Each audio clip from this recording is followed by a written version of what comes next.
Alrighty, welcome back to another thrilling episode of whatever this is. Friday, Free Read Fridays. I'm your intrepid narrator, Fraggeth, and this week we're reading more of The Lazarus Effect by Frank Herbert and Bill Ransom. Optical antenna has already tuned in. Recent days have me wishing I was heavy into non-theistic religion, maybe Jainism. It's a new one on me. Although I think I've seen the name before. What is Jainism? Oh, probably I'm mispronouncing. Oh, for the Dharma. Huh. Indian religion. Interesting.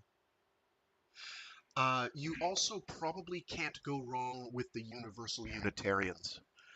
Um,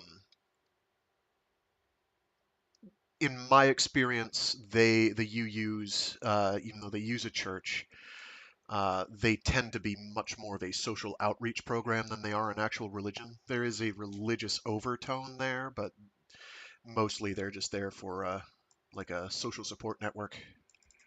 Uh, I have yet to meet a UU practitioner who um, proselytized.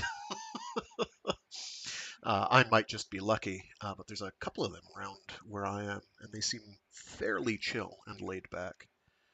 Um, Definitely more of a how do we help those among us who need help, rather like it seems like an idealized, what a religion kind of should be about, in my view. Um, I think that's where they have their greatest benefit.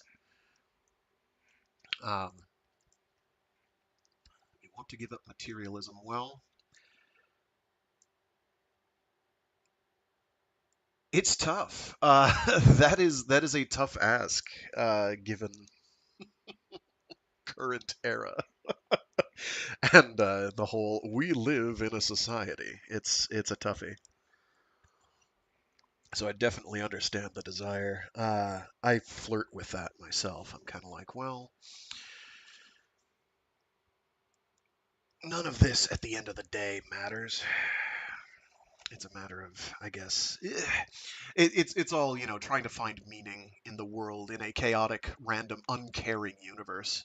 Um, Meaning for personal meaning for yourself, and that's one of the reasons I want to get around to reading some of the Ian M. Banks novels, because when you've got a civilization that has no material needs, um, and isn't striving to colonize all of space, um, and just keep expanding, expanding, expanding, and having stuff. What do they do? Well, they find meaning in other things. Um, they're not, they're basically just people. Oh my God, it's even, yeah, definitely for sure. If you've got kids, it's tough.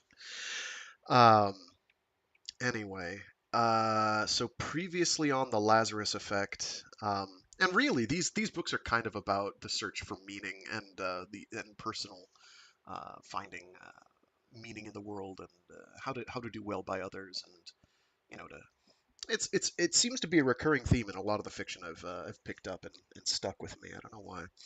Um, I'm introspective, but I don't think I'm that introspective.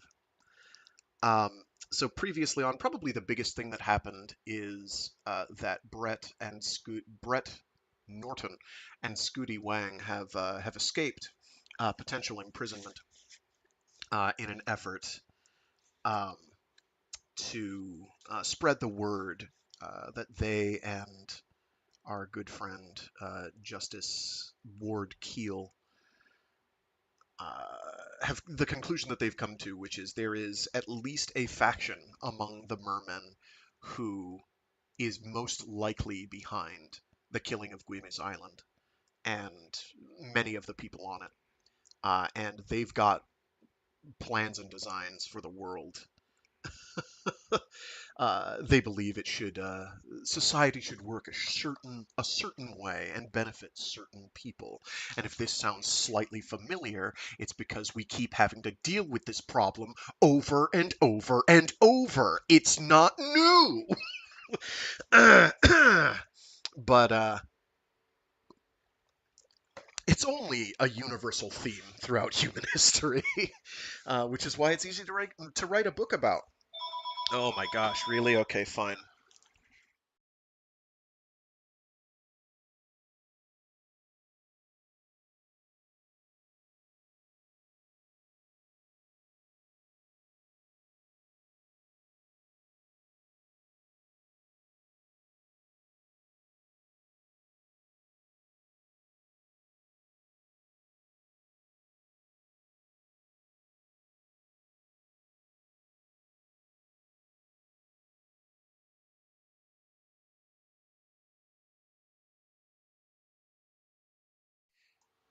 Man, have you guys been getting a lot of junk calls?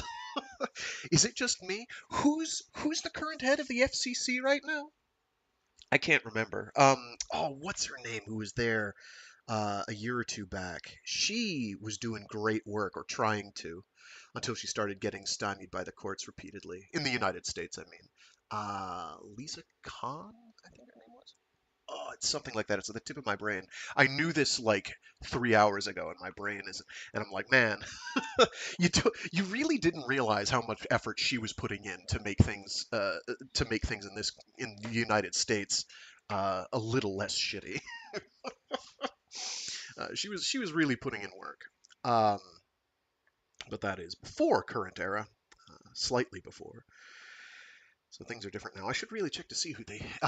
It's some name that I'll recognize and like have a deep sinking feeling in my stomach. So I'm not going to look it up right now. Um, and I'll just be upset, and I don't need to be upset. I hate the mentality of I've got mine and me and mine are secure. Um, but it's like that's retreating into that is real easy to do. Anyway, back on track. So that's kind of the biggie. We also know that we also learn, although it had been intimated, ha, that Shadow Peniel, who's a descendant of Caro, and Karine Ale have a thing going. Um, they have a thing. Uh, I thought I understood where Karine Ale stood on things, but it's like she's good at she's a good politician. She's a very good politician, and she's doing politics. So the face that she shows to the world isn't necessarily her true face because she drops a bunch of something something something muties and mutes, and it's like, oh, okay, so you are a racist, all right, got it. Um, it's tough. Uh, but she is horrified that someone would go and do horrible things like murder an island and a lot of the people on it. So and I think she knows pretty well that Gelar Gallo is at least involved with the people who want to do that. So the whole, oh, she may or may not be marrying him thing is a little. We get a bit more into that, but it's sort of come to your own conclusions. It's mostly it's power brokering is what's going on. Is a chunk of what's going on. It's not all that. We're also going to learn things about. We are going to learn more about Gilar Gallo. He's been kind of absent from the plot for a while. He's. We're going to learn more about him. We're going to also learn a bit more about Simone Roxack. I don't know if we're going to learn more about Simone Roxack today. I want to say we are, but I can't remember the exact order in which certain things happen. It's been a while. Okay, those are I think kind of the biggies. Oh, and we also know that we have a confluence of characters that are getting sort of into the same general geographic location. We've got Queets Twisp and Izbushka are headed for the launch site, and and I'm pretty sure of both Brett Norton and Scudi Wang are headed there as well. The reason they are all headed there is because is because it is manned by a variety of different mermen who have a variety of different views. So Izbushka has to drop the bomb that yes, there were a bunch of mermen who killed um, Guime's Island, and unfortunately, I, as Izbushka, was one of them. In fact, I was at the controls at the time. I didn't want to do it, but I was sort of manipulated, cajoled, and otherwise coerced into making it happen or being involved in it happening. So it is not a totally unsafe place for him to be. Whereas if they went someplace where there's more Gelar Gallo supporters, that would be deeply problematic for him. Um, the same is basically the same situation applies to Brett and Scudi. Um, in that they have to say, hey, by the way, there's some group of mermen out there who killed the island using one of our subs. Karine Ale is not terribly thrilled at the idea, the very mention of the idea that a merman in a merman sub would have done such a thing, but it's like the islanders aren't going around in subs covered in like laser torches and stuff. So they could pilot one, but it also doesn't make sense that they would do that at all, no matter what she might want to believe. Alrighty. So yeah, that's enough blabber out of me. We'll get rolling. I'm sure right before we get rolling, I'll think of some really clever, pithy analysis, but we'll let that happen if it happens. It's a bad habit of mine, um, and my scattered brain.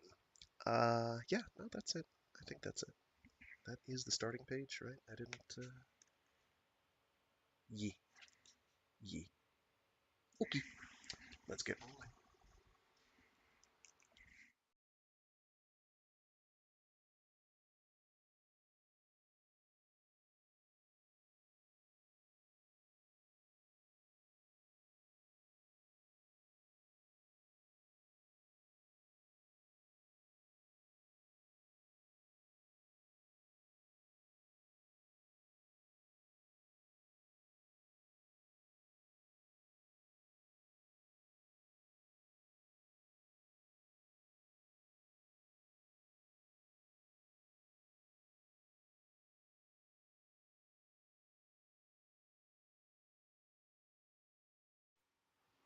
Pattern is his who can see beyond shape.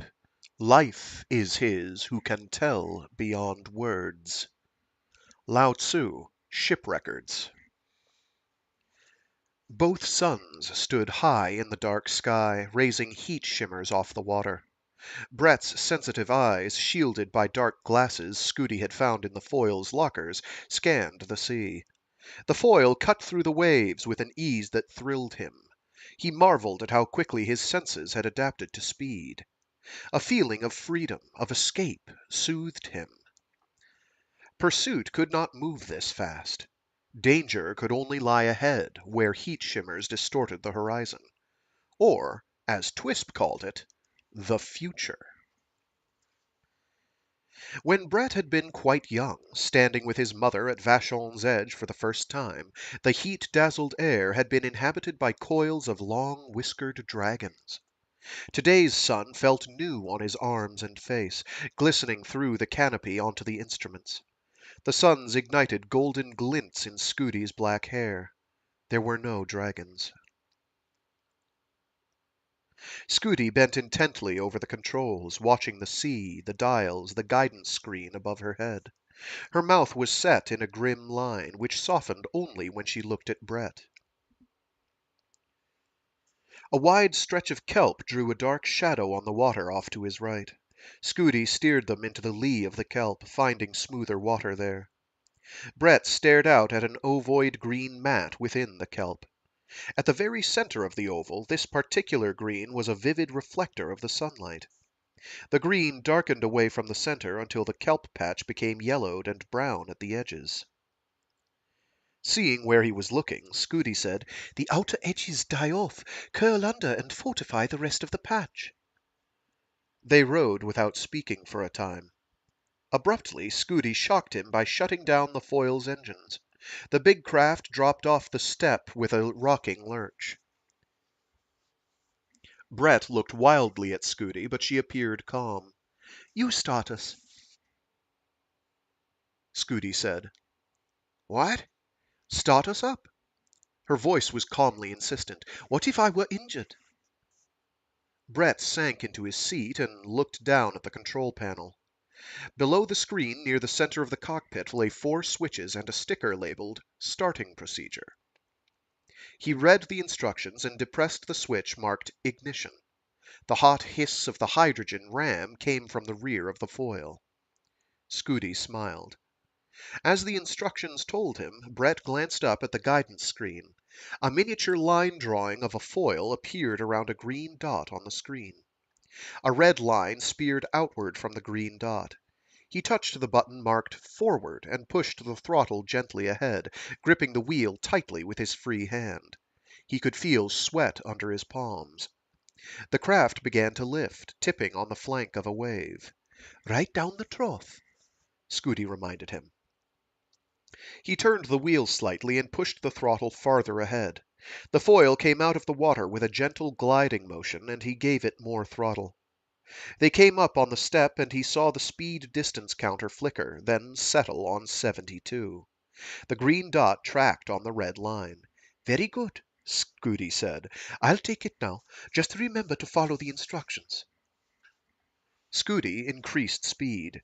Cabin air felt cooler as vents exchanged topside air from a clear and sunny day. Brett scanned as much of the horizon as he could see from the cabin, a thing he had learned from Twisp, almost unconsciously. It was his landscape, the view he had known since infancy. Open ocean, with long rollers broken here and there by patches of kelp, silvery current intersections, and wind-foamed crests. There was a rhythm to it that satisfied him. All the divergent variety became one thing inside him, as everything was one in the sea. The suns came up separately, but met before they sank below the horizon. Waves crossed each other and told him of things beyond his view. It was all one.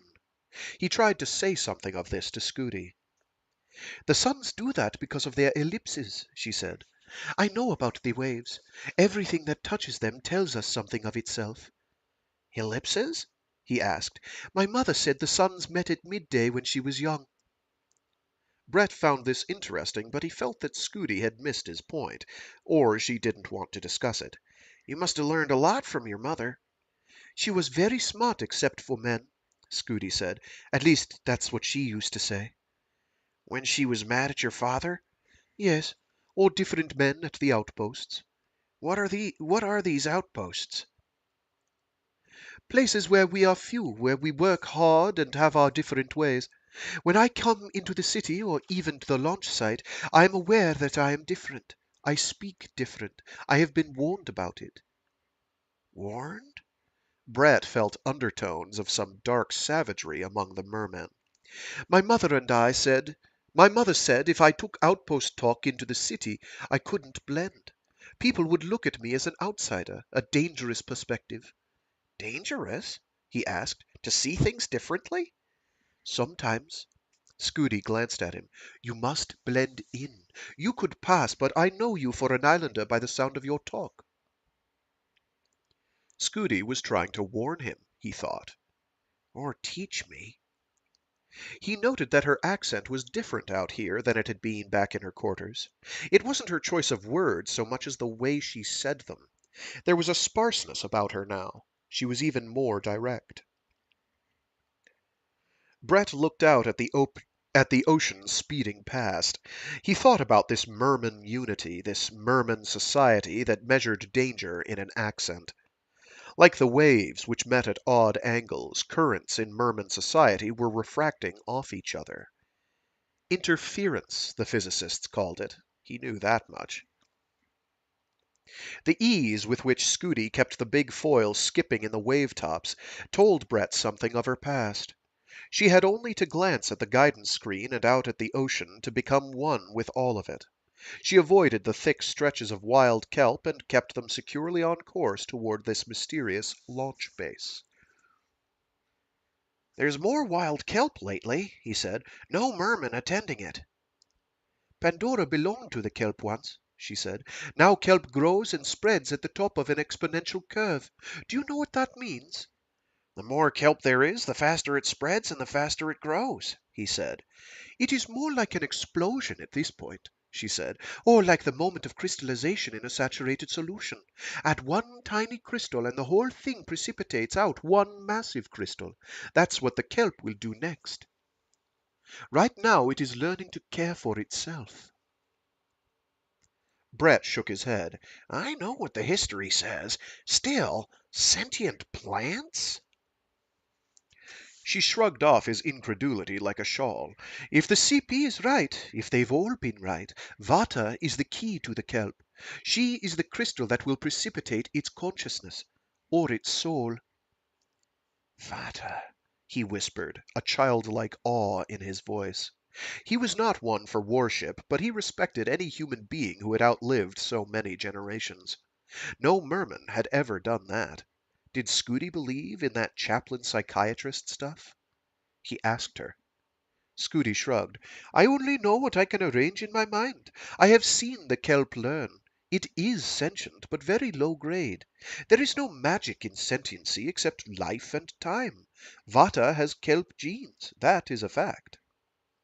Twisp says last time it took the kelp 250 million years to come awake. How will we ever know? We've helped it. The rest is up to it. What does Vata have to do with it? I don't really know. I suspect she's some kind of catalyst, the last natural link with the kelp's ancestor. Shadow says Vata's really in a coma. She went into the coma when the kelp died. Shock, maybe. What about Duque? Or any number of us, Mermen included, who have kelp genes? Why aren't we the catalysts you talk about? No one human has all kelp genes. Such a being would be kelp, not human, she said. Each one may have wholly different combinations. Duque says Vata dreams him. Some of our more religious types say Vata dreams us all, Scudi said. She sniffed. The fact that you and I were prisoners and escaped, that was no dream. She shot him a warm glance. We are a good team. Brett blushed and nodded. How close are we to launch base? He asked. Before nightfall, she said. Brett thought about the coming encounter. Launch base would be an important place, many people. Among those people might be the ones who had deliberately destroyed Guermis. His islander accent could mean danger. He turned to Scudi and tried to speak of this casually. He didn't want to argue with her or scare her, but it became immediately apparent that Scudi had been thinking along the same lines. In the red locker beside the main hatch, she said. Dive suits and kit packs. We'll be in colder water at the launch base. Hypothermia kills, he said. He had seen the two words in bright yellow on the red locker, reminding him of his earliest survival lessons. Island children were taught the dangers of the cold water as soon as they could talk. Apparently, Mermen taught the same lesson, although Twisp claimed that Mermen had greater tolerance for cold. See if you can find suits to fit us, she said. If we have to go over the side. She left the sentence unfinished, knowing it was unnecessary to continue. The sight of the pile of gray dive suits inside the locker brought a smile to Brett's face. The organic suits of Islander design and manufacture represented one of the few advancements they held over the Mermen. He selected a small and a medium and tore open the packages to activate them. He picked up two of the orange kit packs with the suits and stowed them under the command couch seats in the cabin. What are those kit packs for? He asked. They're survival kits, she said. Inflatable raft, knife, lines, pain pills. There are even repellent grenades for dashes. Have you ever had to use grenades? No, but my mother did once. One of her team did not get away.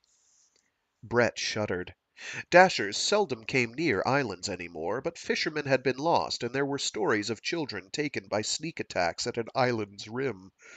Suddenly, the whole ocean around their speeding foil lost some of its warm softness, its protective familiarity. Brett shook his head to clear it. He and Twisp had lived out here on a tiny coracle. For the love of ship! A foil could not be as vulnerable as a flimsy coracle. But they had no squawks on the foil, and if they had to take to the water in dive suits, could their own senses warn them in time? Dashers were blindingly fast. The two suns had moved perceptibly closer to each other, nearing their sunset meeting. Brett stared ahead, looking for the first sign of their goal. He knew this fear of Dashers was foolishness, something they'd laugh about someday. Something bobbing on the water ahead commanded his whole attention. "What's that?" he asked, pointing at a spot far ahead and slightly to starboard. "I think it's a boat," Scudi said. "No," he mused. "Whatever it is, it's two things. Two boats?" The foil's speed was bringing the objects closer at an astonishing rate. His voice was barely audible. "Two coracles. One is towing the other," Scudi said. She veered the foil toward them. Brett stood and leaned against the control console, squinting out at the coracles. He waved a hand at Scudi, palm down. "Slow down!" She throttled back, and he gripped the console to keep his balance as the hull dropped into the water with a surge of the bow wave. "It's Queets!" Brett shouted, pointing at the man at the tiller. "Ship's teeth, it's Queets!" Scudi shut down one ram and maneuvered the foil upwind of the coracles. Brett fumbled at the dogs to the canopy and swung it back, leaning out to shout at the boats only 50 meters downwind. "Twisp! Queets!" Twisp stood and shielded his eyes with a hand, the long arm held awkwardly against his side. "Kid!" Brett tossed him a traditional greeting of fishermen at sea. "Do you have a full load?" Twisp stood at the tiller, rocking the coracle from side to side, and clapped his hands high over his head. "You made it!" he hollered. "You made it!" Brett pulled back into the cockpit. "Scudi, take us alongside." "So that's Queet's Twisp," she said. She restarted the ram and eased them gently ahead. She rounded the coracles in a wide curve and came alongside the lead boat, opening the access hatch as the coracles drew near. Oh, God. Sorry. That one caught me by surprise. She rounded the coracles in a wide curve and came alongside the lead boat, opening the access hatch as the coracles drew near. Twisp grabbed a foil brace, and in less than a minute he was inside the cockpit, his long arms wrapped around Brett. His huge hands pummeled Brett's back. "I knew I'd find you!" Twisp held Brett at a long arm's length and gestured wide to take in the foil, Scudi, his clothes, and dark glasses. "What's all this?"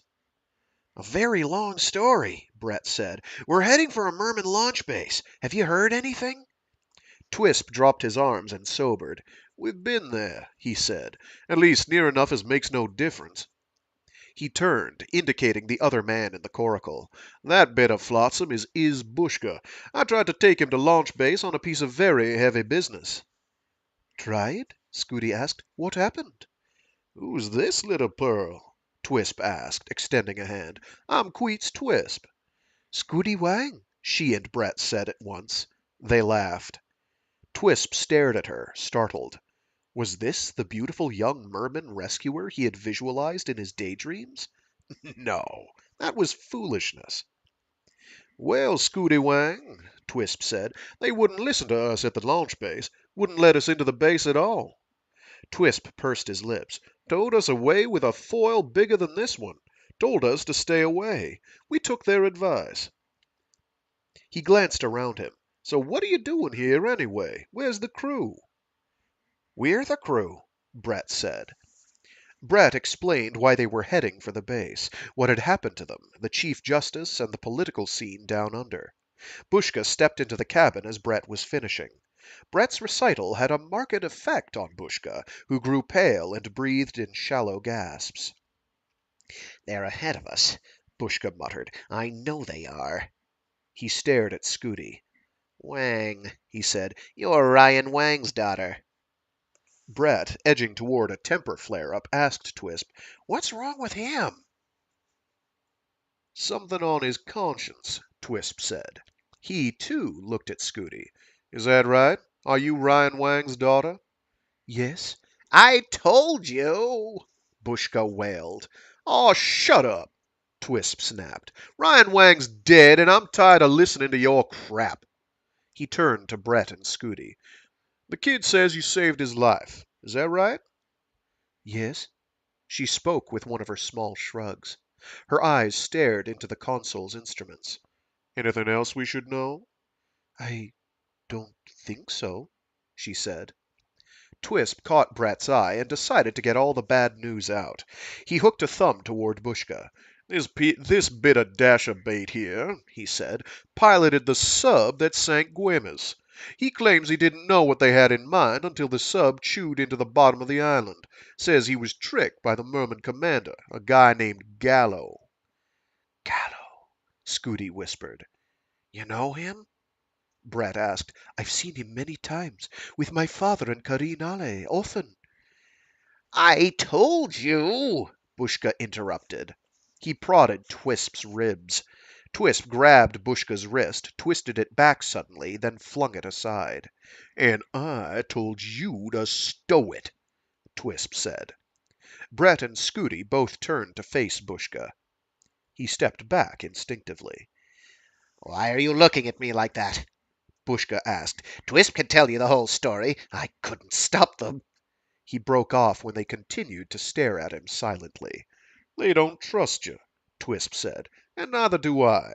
But if Scudi delivered you all packaged and safe to launch base, that might be just what this Gallo would want. If he's a manipulator, he'll have people crawling all over a political scene like that. You might just disappear, Bushka." Twisp rubbed the back of his neck and spoke low. "We have to do this one right the first time. We'll have no way of regrouping."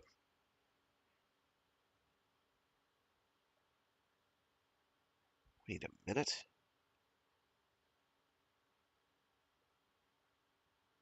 Oh, okay. So there's no.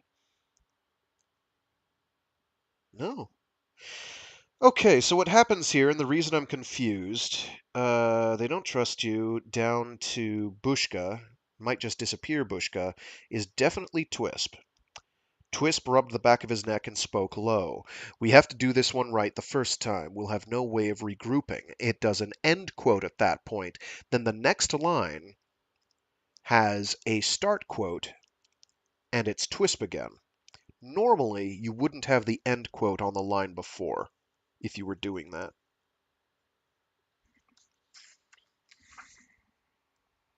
I feel like maybe in editing there was a line between there that got cut. Anyway, doesn't matter. Just small minutia. This one has not had much of that. "We have to do this one right the first time. We'll have no way of regrouping." "Brett and I could take the coracles and get back to Vachon," Twisp said.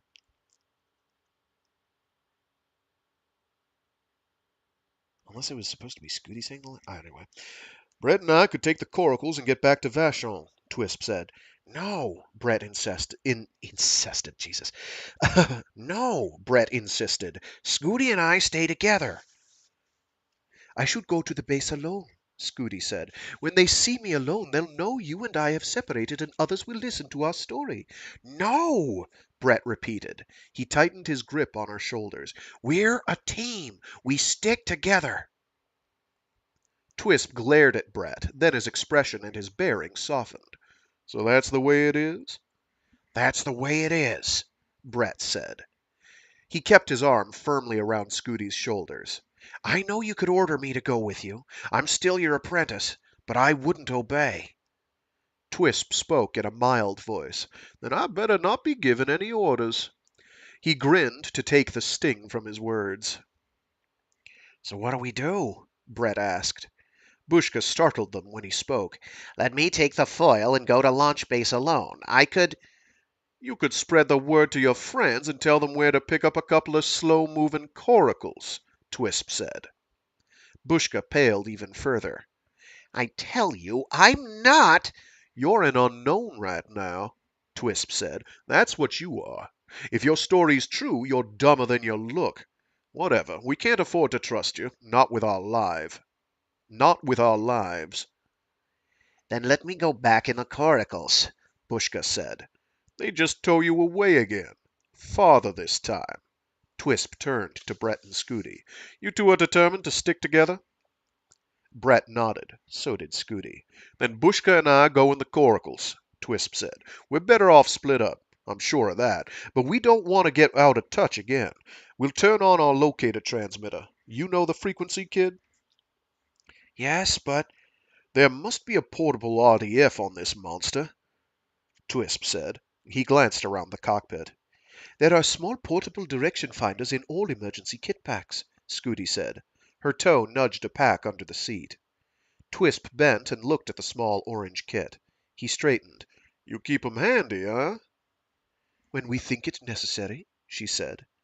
Then I suggest we follow you in the coracles, Twisp said. If you have to take to the water, you'll be able to find us, or vice versa. If they're alive, Bushka muttered. Twisp studied Brett for a moment. Was the kid man enough to make the decision? Brett could not be shamed in front of the young woman. Scudi and Brett were, indeed, a team, one that had a bond he couldn't match. It was the kid's decision, and in Twisp's mind it was making Brett a man. Brett's arm stroked Scudi's shoulder. We've already shown that we work well together. We got this far. What we're going to do may be dangerous, but you always said, Twisp, that life gives you no guarantees. Twisp grimaced. Going to do. The kid had made his decision, and the young woman agreed. That was that. All right, partner, Twisp said. No shilly-shally and no regrets. He turned to Bushka. Got that, Bushka? We're the backup. How long can you hang around? Brett asked. Count on at least 20 days if you need that much.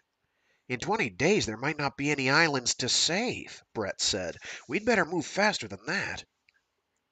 Twisp took 2 of the kit packs for the coracles and loaded a grumbling Bushka back aboard. Scudi slipped an arm around Brett's waist and hugged him. We should get into those dive suits now, she said. We may not get time later. She pulled hers out from under her couch and draped it across the back of the seat. Brett did the same. Undressing was easy for him this time, and he thought maybe it was seeing all of those mermen swimming around their base, with most of them with only weight belts full of tools around their waists. Maybe it was the ride out from the foil bay with his shirt open. It gave Brett a feeling of security in the integrity of his own skin. Besides, Scudi didn't react one way or another. He liked that. And he liked the fact that this time she didn't comment on his modesty. He was beginning to get a feel for the matter-of-fact merman nudity. But he was only beginning. When Scudi slipped out of her shirt, skinning it over her head, he followed every bounce of her firm breasts.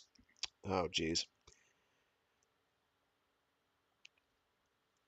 Where did I lose the plot there? My brain skipped ahead half a line. I don't know why. But he was only beginning.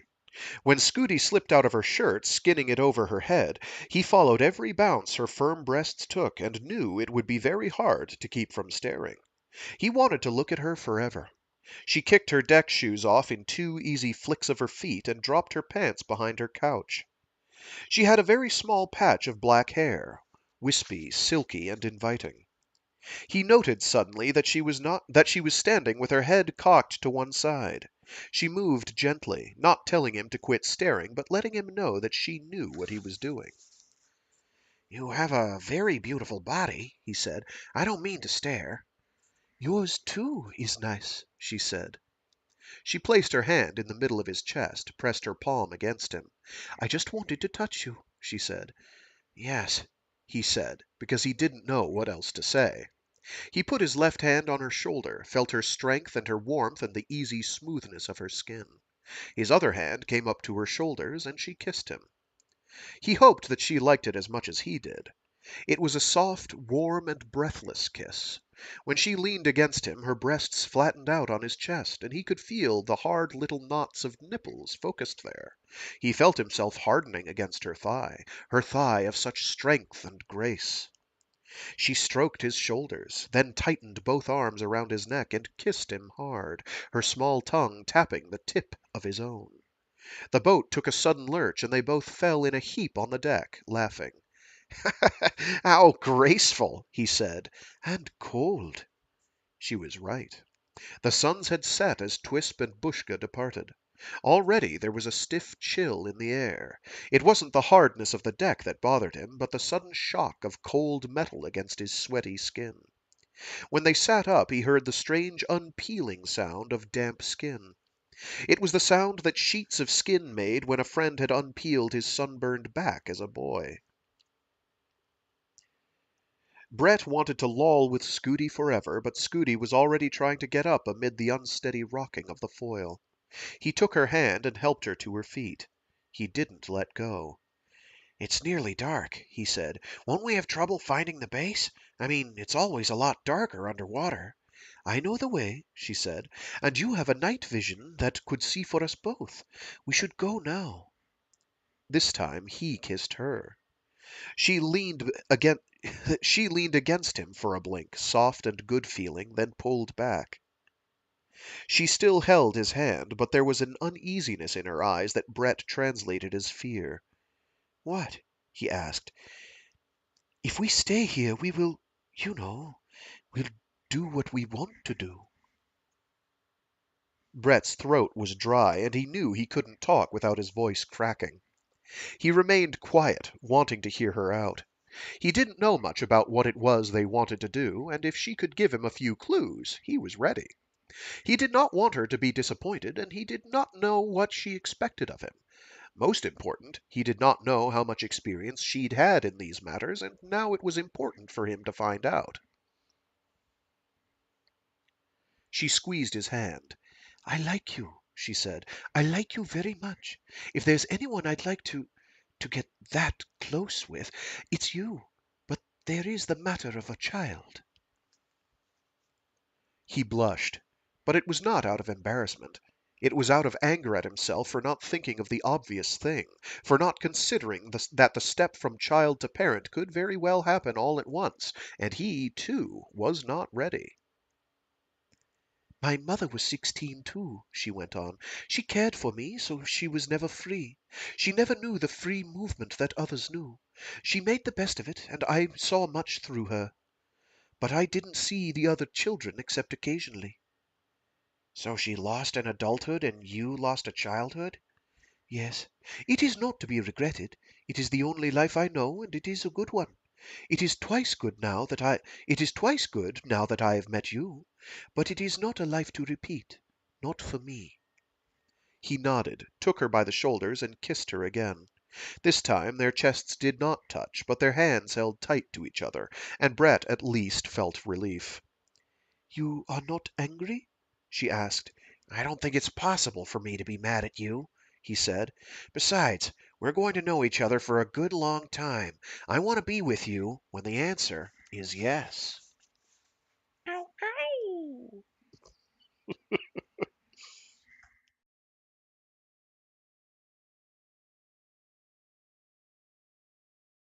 Oh, thanks for tuning in, Uralino, via Twitch. Self has somewhat the character of a result, of a goal attained, something that has come to pass very gradually and is experienced with much travail. C. G. Jung, Ship Records. Vata dreamed that something tangled her hair. Something crawled the back of her neck, tickling her in a legless way, and settled over her right ear. The thing was black, slick, and shelled like an insect. She heard the sounds of pain in her dream, as she had in so many dreams past, and projected all of this into Duque, where it took on more the character of consciousness. Now she recognized some of the voices as leftovers from other dreams. She had made many excursions into this void. Someone named Scudi Wang was there, and the thing that slithered through Vata's hair snapped cruel jaws at Scudi's voice. Duque realized that Vata did not like the thing. She twisted and tossed her head to get rid of it.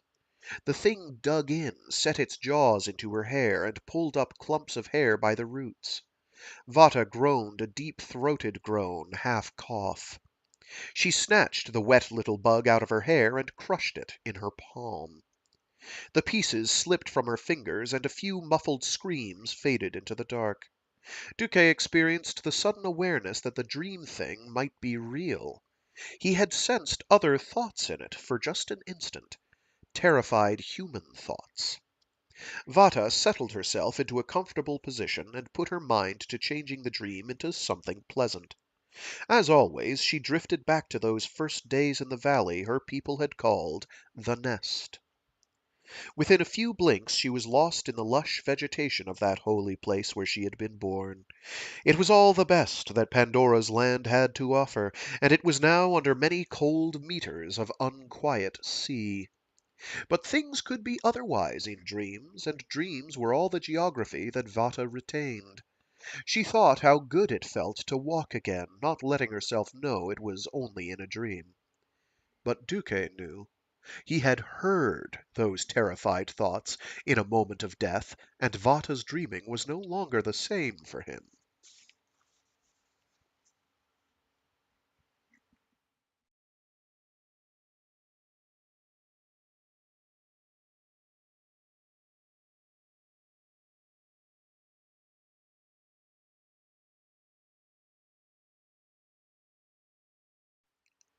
The distresses of choice are our chance to be blessed. W.H. Auden, Ship Records. In that fading moment before the last of the twilight settled below the horizon, like a dimmed torch quenched in a cold sea, Brett saw the launch tower. Its gray bulk bridged a low cloud layer and the sea. He pointed. "That's it?" Scudi leaned forward to peer through the fading light. "I don't see it," she said, "but by the instruments it's about 20 clicks away." "We used up some time with Twisp and that Bushka character. What did you think of him?" "Of your Twisp?" "No, the other one." "We have Mermen like that," she hedged. "You don't like him either." "He's a whiner, maybe a killer," she said. "It's not easy to like someone like that." "What did you think of his story?" Brett asked. "I don't know," she said. "What if he did it all on his own and the crew threw him overboard? We can't believe him or disbelieve him on the little we've heard, and all of it from him." The foil skidded across the edge of a kelp bed, slowing them. So, geez, that's an N as in Nancy. Golly. No wonder the sentence didn't make sense. The foil skidded across the edge of a kelp bed, slowing, then recovering as its sharp-edged supports cut through the tangled growth. "I didn't see that kelp," Scudi said. "The light is so bad. That was clumsy of me." "Will it hurt the foil?" Brett asked. She shook her head. "No, I have hurt the kelp. We will have to come off the foils." "Hurt the kelp?" Brett was mystified. "How can you hurt a plant?" "The kelp is not just a plant," she said. It's in a sensitive stage of development. It's difficult to explain.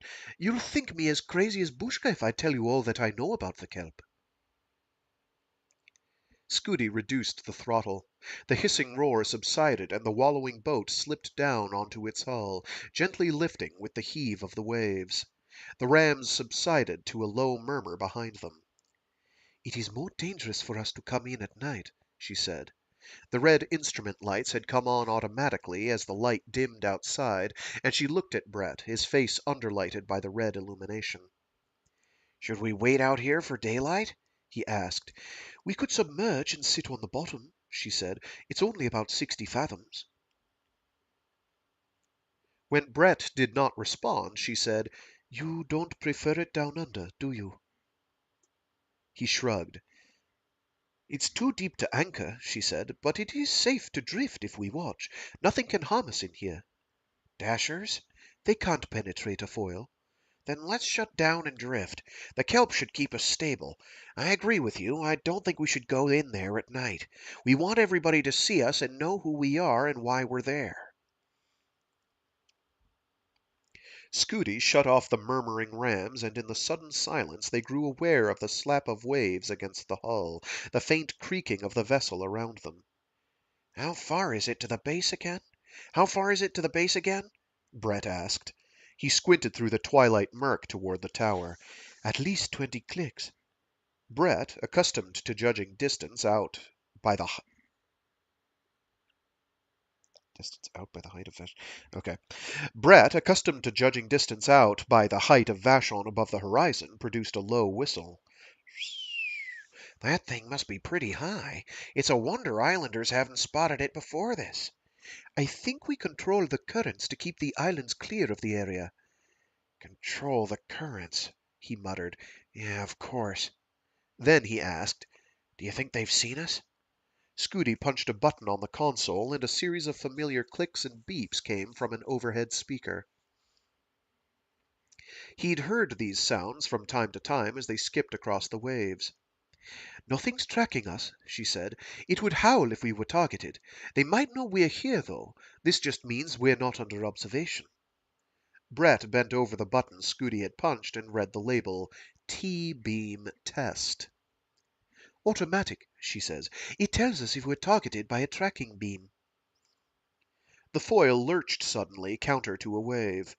Brett, used to the uncertain footing of islands and coracles, was first to catch his balance. Scudi clutched his arm to right herself. "Kelp," Brett said. "I think so. We had better—" She broke off with a startled gasp, staring past Brett at the rear hatch. Brett whirled to see a merman standing there, dripping seawater, green paint striped across his face, and dive suit in a grotesque pattern. The man carried a las-gun at the ready. Laze-gun. The man carried a laze-gun at the ready. Another merman stood in the shadowy passage behind him. Scudi's voice was a dry whisper in Brett's ear. "Gallo, that's Nakano behind him."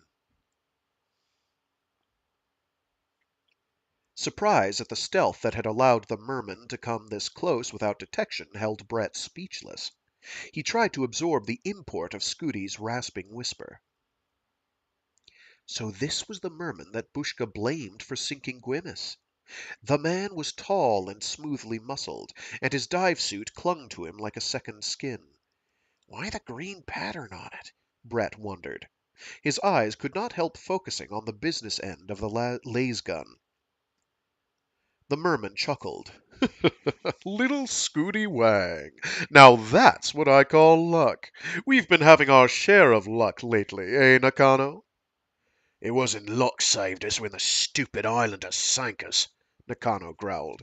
"Ah, yes," Gallo agreed. "Your superior strength broke the bonds that held you.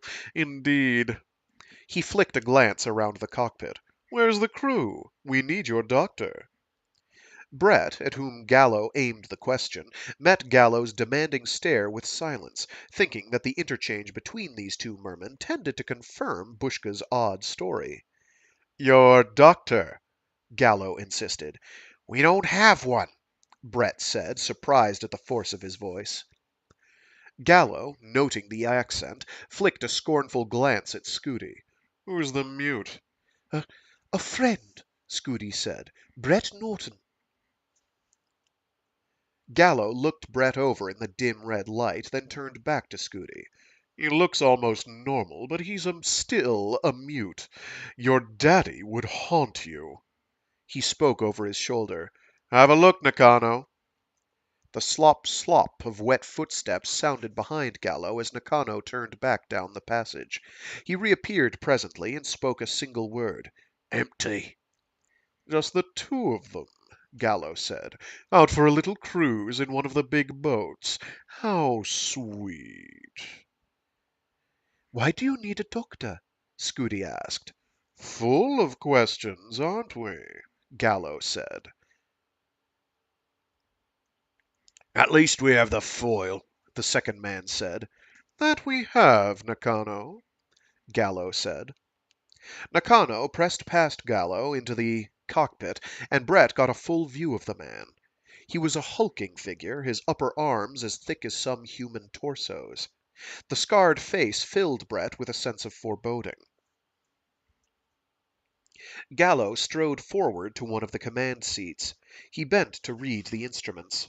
We watched you coming in, he said. He turned and sent a baleful glare at Scudi. You were in one big hurry, and then you stopped. That's very interesting for someone in an empty foil. What are you doing? Scudi looked at Brett, who blushed. Nakano guffawed. Oh my, Gallo taunted. Love nests get more elaborate every year. Yes, yes. Disgusting! Nakano laughed and clicked his tongue. There's a watch alert out on this foil, Scudi Wang, Gallo said. His manner sobered too quickly for Brett's comfort. You stole it. What do you think, Nakano? Looks like the Green Dashers have captured a couple of desperados. Brett looked at the grotesque green dive suits on the two mermen. Blotches and splashes and lines of green spilled over from their suits into patterns painted on their faces. Green dashes? Scudi asked. We are the Green Dashers, Gallo said. These suits are the perfect camouflage under water, particularly around the kelp. And we spend a lot of time in kelp, right, Nakano? Nakano grunted, then said, We should have let the kelp finish us. Gallo silenced him with a flicking gesture. We secured our outpost with one sub and a handful of men. It'd be a pity to waste such talent in the kelp. Brett saw that Gallo was one of those types who love to hear themselves talk. More, he was one of those who loved to brag.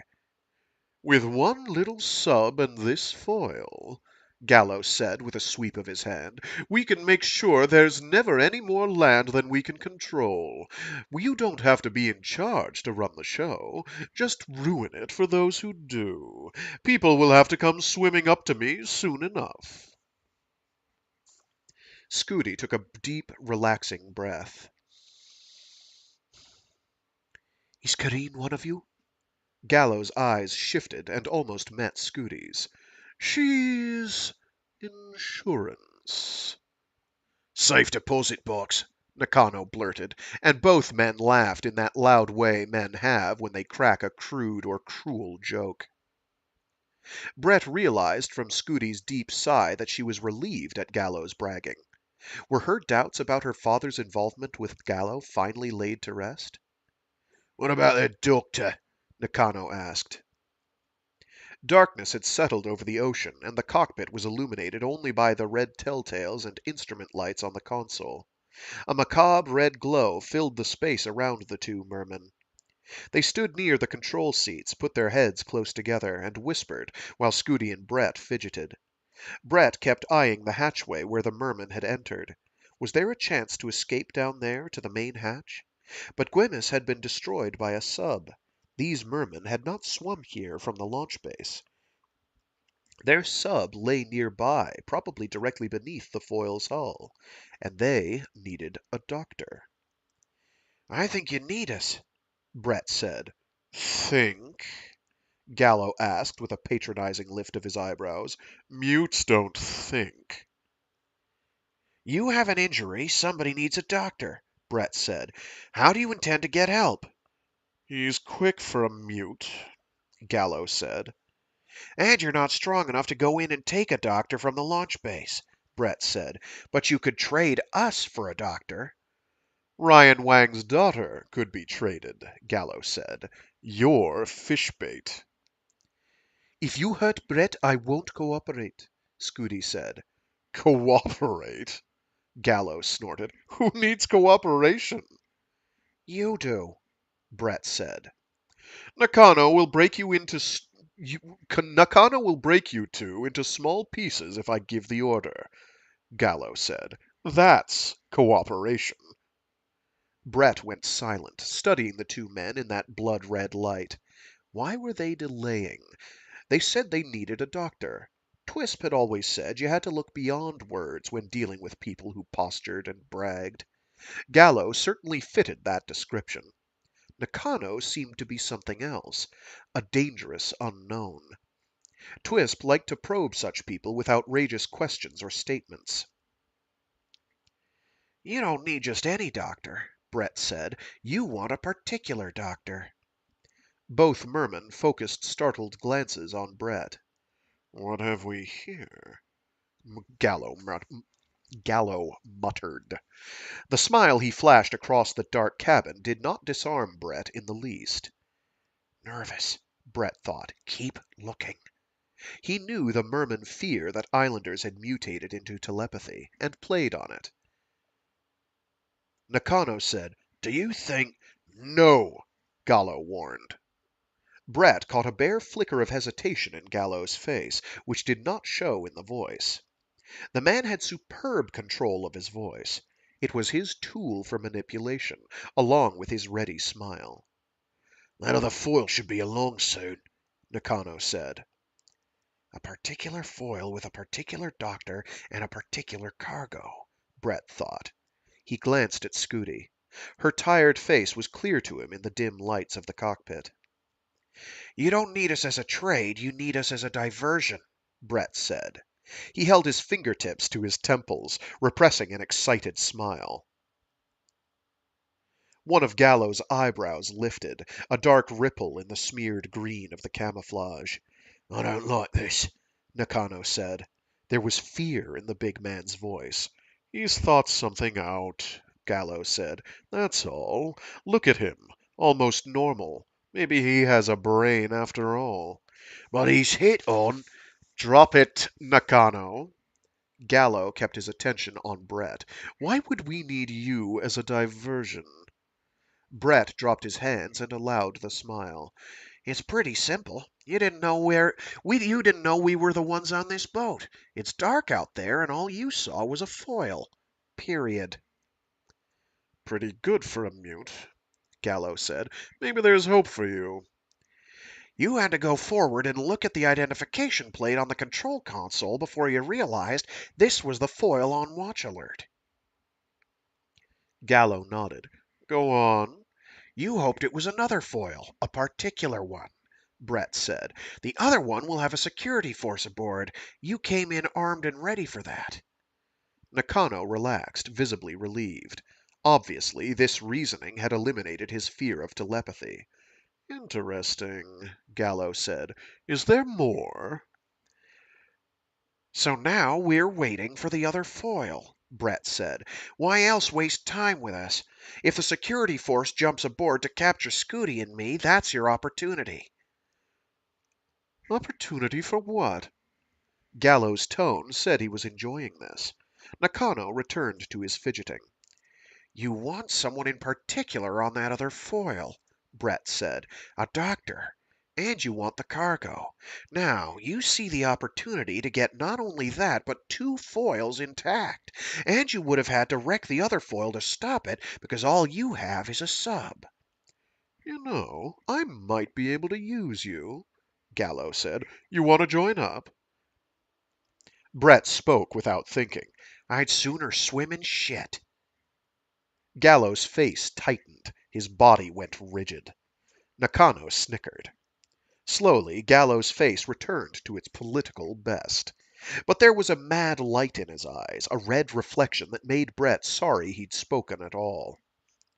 Scudi edged away from Brett toward the command seats, moving as though she feared the consequences of his comment. Nakano moved closer to Gallo and bent to whisper something into the merman's ear. Even as he whispered, Nakano shot a kick at Scudi's hand, which had moved toward the eject lever between the command seats. Scudi leaped back with a cry of pain, holding her wrist tight to her chest. Brett started to step toward Nakano, but the big merman put up a warning hand. "Easy, kid," he said. "I just stung her. Nothing's broken." She was going for the eject lever. "She was going for the eject lever," Gallo said. There was genuine surprise in his voice. He glared at Scudi. Both men stood on a light seam that divided the forward part of the cabin from the rear. "It would have cut us into pieces when it blew," Nakano said. "Not nice." She's Ryan Wang's daughter, all right, Gallo said. "Now you see why you need our cooperation," Brett said. We need you tied up and gagged. We need you tied up and gagged, Gallo snarled. And what happens when that other foil pulls alongside for a look? Brett asked. They'll be very cautious if they don't see us in here. One or two of their security will come aboard while the others wait in their own boat. Are you proposing a deal, mute? Gallo asked. I am. Let's hear it. Scudi and I stay inside in plain sight. We act like our foil's disabled. That way they won't suspect anything. And afterward, you deliver us to an outpost where we can get back to our people. Sound reasonable, Nakano? Gallo asked. Nakano grunted. You have a deal, mute, Gallo said. You amuse me. Brett wondered at the insincerity in the man's voice. Didn't he realize his intentions were that transparent? A greased smile couldn't hide a lie forever. Gallo turned to Nakano. Go take a look outside, see if everything's secure. Nakano strode through the rear hatchway and was gone for several minutes while Gallo hummed to himself, nodding. His expression was filled with self-satisfaction. Scudi moved close to Brett, still clutching her wrist. Are you all right? Brett asked. Just bruised. Nakano's getting soft, Gallo said. He pulled that kick. He can crush your throat just like that. Gallo snapped his fingers to illustrate. Nakano returned, dripping more water. We're in kelp and it's holding us pretty steady. The sub's stabilized directly under us and the foil's shadow should hide it until it's too late for them to do anything about it. Good, Gallo said. Now, where do we keep these two until it's time for their performance? He thought for a moment. Then, we turn the cabin lights on and put them in the open hatchway. They'll be seen right away. And we wait beside the hatch, Nakano said. You kids understand? When Brett did not respond, Scudi said, We understand. We'll run forward and turn out the lights, Brett said. That'll make sure the security people have to come aboard. Good, Gallo said. Very good. He sure likes the sound of his own voice, Brett thought. He took Scudi's arm, careful of her wrist. Let's get those lights on and go back to the main hatch. Nakano, escort our guests back and see that they're in plain sight, Gallo said. He moved to the command console and flipped a series of switches. Lights blazed all over the foil. Brett suddenly hesitated. Open hatch? Dashers, he said. Scudi tugged him along toward the corridor into the rear of the foil. Our chances are just as good with the black variety, she muttered. Survival is staying alive one breath at a time, Brett thought. That was another of Twisp's sayings. And Brett thought if he and Scudi survived this, Twisp would have to learn how his teaching had helped. It was a way of studying things and reacting truly, something that could not be taught, but could be learned. Hurry it up, you two, Nakano ordered. They followed him down the long passage to the open hatch, its lip washed in a blaze of light. Brett stared out at a dark flow of kelp-littered waves slapping against the hull. Nakano said, You two wait here, and you better be standing in plain sight when I come back. He sped up the passage. What's that guy doing up there in the cockpit? Brett asked. Probably disabling the starting system, Scudi said. They don't intend to let us go. Of course not. She glanced behind her at the storage locker where Brett had found the survival kits. If it weren't for the sub under us, I'd take off right now. There's nobody in the sub, Brett said. There's just these two, and maybe one who needs the doctor. That one won't be able to do anything about us. How do you know? It was obvious from what they said and the way they're acting. And remember what Bushka said? 3 of them. Then what are we waiting for? For them to disable the starting mechanism, he said. We can't have them dashing around in this thing looking for us. He moved to the storage locker and lifted out 2 more packs, tossing one to Scudi. Have they had enough time? I think so. I do too. Scudi slipped a length of line from an outside pocket on her kit and fixed one end to Brett's belt, the other to her own waist. "We stay together," she said. "Let's go." Far up the corridor, Gallo's voice suddenly bellowed, "Hey, you two! What are you doing?" "We're going swimming!" Brett shouted. Holding hands, they leaped off into the ocean.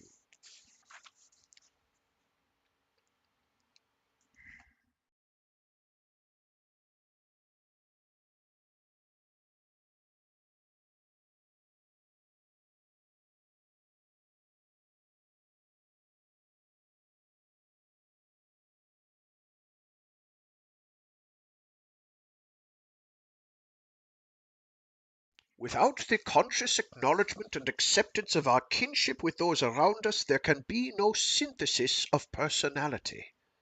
C.G. Jung, Ship Records. A glut of kelp rasped the coracle's bow in time with the waves. A touch of reality, Twisp thought. The otherwise silent blackness yawned before the first hint of dawn. Twisp heard Bushka twisting uncomfortably near the bow cuddy. In the long night since leaving Brett and Scudi, Bushka had not slept well. "Water's very flat tonight," Twisp thought. Only the faintest of breezes cooled his left cheeks as the coracles drifted slowly in the encumbering kelp. Oh shit.